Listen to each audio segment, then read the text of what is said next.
What's up, everybody? My name is Brad and welcome back to the channel. Today we're here for a book review, the first book review of the new year of 2022.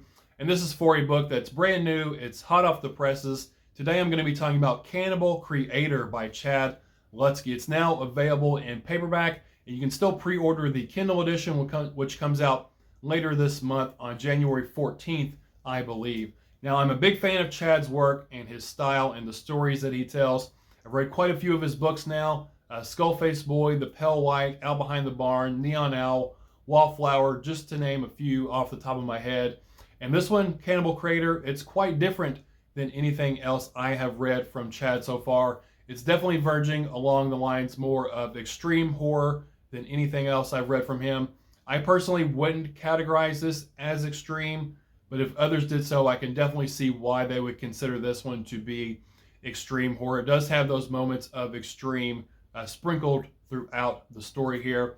We learned in the intro that this is sort of an homage to Lutzke's own personal guilty pleasure, and that is the Italian cannibal films of the 70s and early 80s. So if you like those films, you'll probably enjoy this book as well. It definitely feels like a 90-minute horror film. It's got a blistering pace and some savage, no-holds-barred butchery involved. There's one scene in particular that really set the stage, set the tone for what I was to expect for the rest of the novella. I won't spoil anything, I won't give anything away, but I was definitely shocked that Lutzke went there the way that he did. There's no great fanfare around it, there's no great build-up. It's just this instantaneous moment of brutal violence and savagery that I was not expecting. It sort of took me back, it caught me off guard.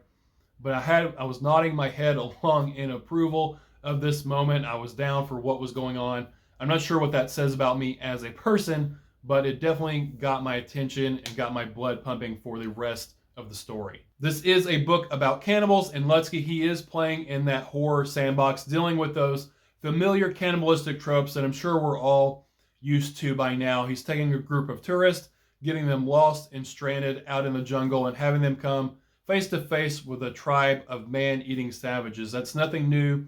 Lutzke, he's not trying to reinvent the wheel here, but there is something more to be found here than just that. Lutzke, as he normally does, he puts his own twist and spin on the genre, subverting the reader's expectations, where everything might not be what it seems like at face value. And I really love it when stories or movies or whatever form of entertainment I'm ingesting, I love it when it is able to raise those questions that make me think.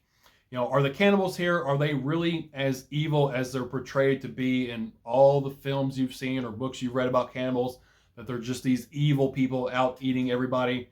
Or are they just people that are just dealing with life as they know how, just trying to survive with the things that are provided to them? It really raises those questions.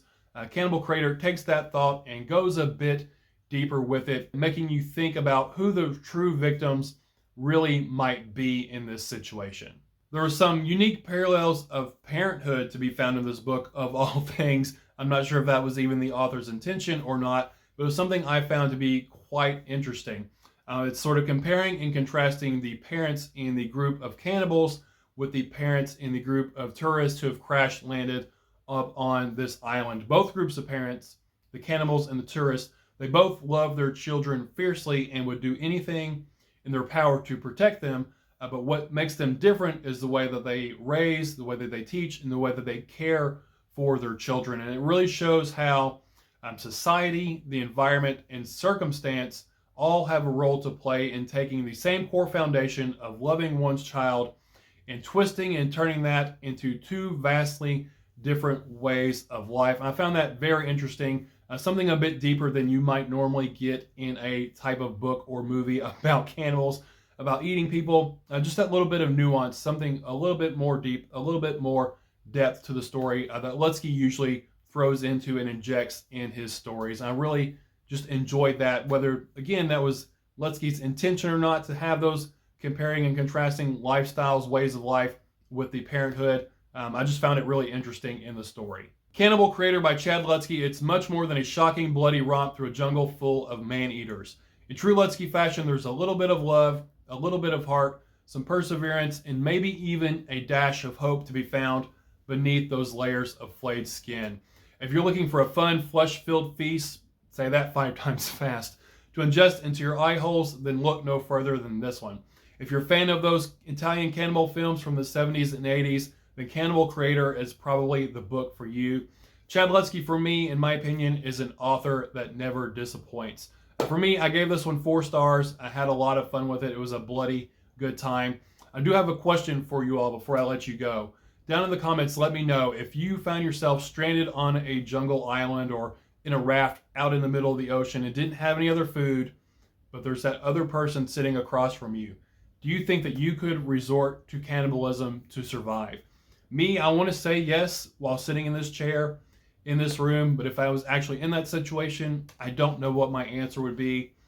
Honestly, I think it would depend on who it is sitting across from me. If it's family, probably not, but if you're a stranger, you might have to watch your back.